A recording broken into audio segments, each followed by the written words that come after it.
Ever watched a movie that left you scratching your head as the credits rolled? Some endings are so perplexing that you can't help but hit replay to try and make sense of it all. Here are 10 films with endings so baffling, they practically beg for multiple viewings.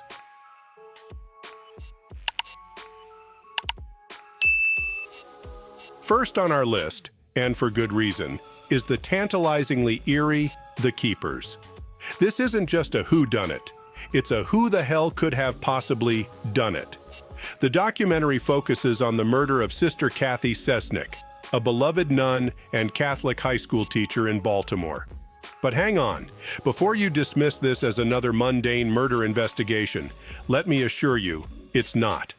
As you delve deeper into the episodes, a web of shocking secrets, horrific allegations of abuse, and stunning cover-ups by the Catholic Church and Baltimore City officials are unveiled. A side of Baltimore not shown in The Wire, but gripping nonetheless.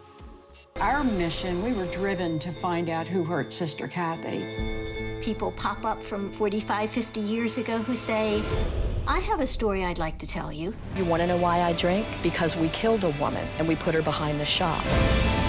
He said, you see what happens when you say bad things about people?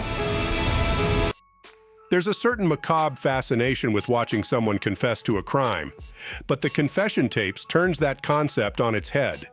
This series explores cases where people confess to crimes they didn't commit. Sounds like the script of a low-budget horror movie, right? Nope, it's real life. Each episode follows a different case, painstakingly examining how someone could be pressured into confessing to a crime they didn't commit. It's like watching a slow-motion car crash. You want to look away, but you simply can't.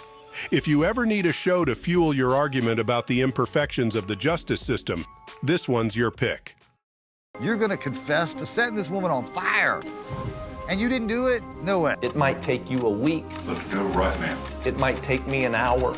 Say it. But we're all gonna have our breaking point.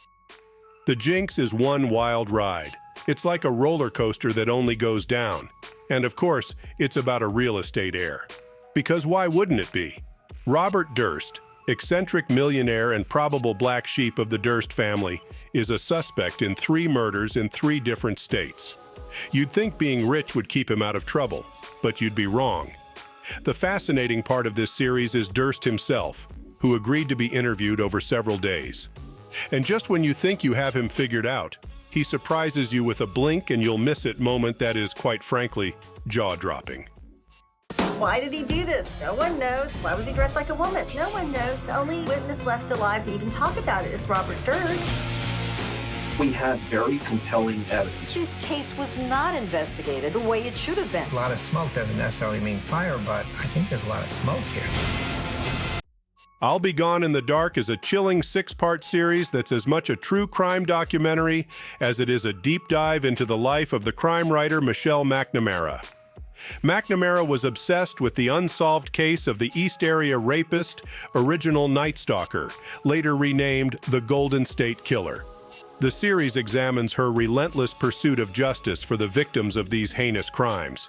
If you're into crime shows that are about more than just the crimes, this one will suck you in.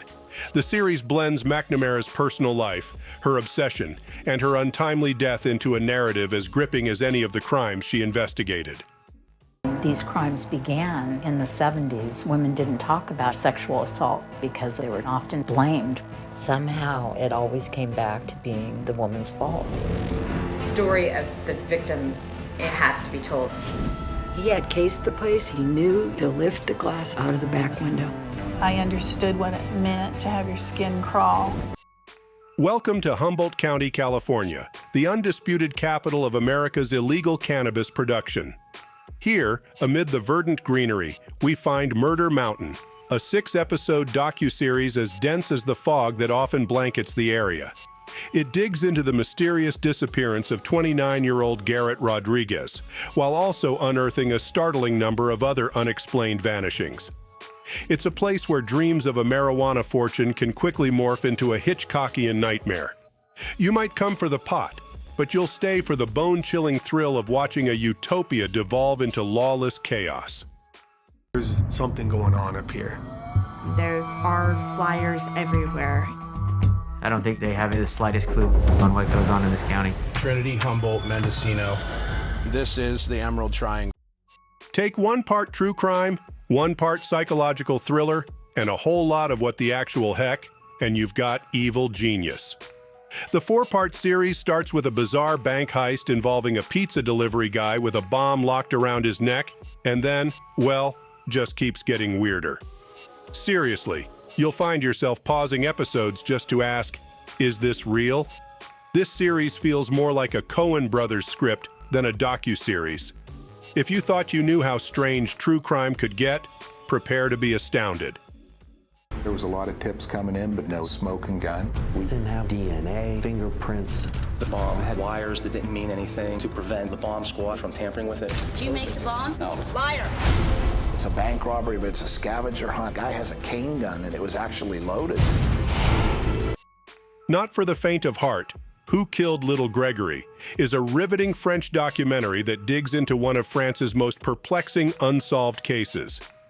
The murder of a 4-year-old boy in 1984 tore apart a family and sparked a media frenzy. What makes this case particularly chilling is the anonymous calls the family received before and after the murder, taunting them with knowledge of the crime. If you thought your family had drama, just wait till you watch this one. C'est-à-dire cet inconnu qui a harcelé la famille du petit Gregory et qui s'est mis à leur pourrir la vie. Oui, ce corbeau, il a tué. D'abord à travers des coups de téléphone et ensuite à travers des lettres anonymes. Qui annonce le crime avant que le crime soit commis. Déjà, ça rend fou tout le monde. In The Staircase, we follow the case of novelist Michael Peterson, accused of killing his wife in 2001. At first glance, it's a simple case. Wife found dead at the bottom of the staircase, husband the only other person home. Open and shut, right? Wrong. The series, filmed over 14 years, delves into the complex labyrinth of the American justice system, and it's a wild ride. There are twisty lawyers, suspicious experts, and even a theory involving an owl. Yes, you heard that right, an owl. The Staircase will have you debating the intricacies of the case long after you've finished watching. No way in this world my father ever would have hurt Kathleen. We're like, Dad, we believe you. He wanted to give the appearance that this was a wholesome, functioning family. Well, that simply is not true. Don't f with cats. Hunting an internet killer. From the title, you might expect this to be a quirky internet story, but it quickly spirals into a horrifying manhunt. This 3-part docuseries starts with a group of internet activists trying to identify a man who posted videos of him killing kittens. It's a dark descent into the depths of the internet, a modern-day detective story, and a chilling reminder of the horrors that can lurk behind a screen. Trust us, you'll never look at cat videos the same way again. He could have been anywhere on the planet. This person wants to play a game of cat and mouse, and I'm up for that. There's a lot of information in the video. You see a door handle, electrical receptacles. Everything pointed to North America. But then you hear some voices. He was Russian. Oh, maybe he's located in Russia. The Devil Next Door.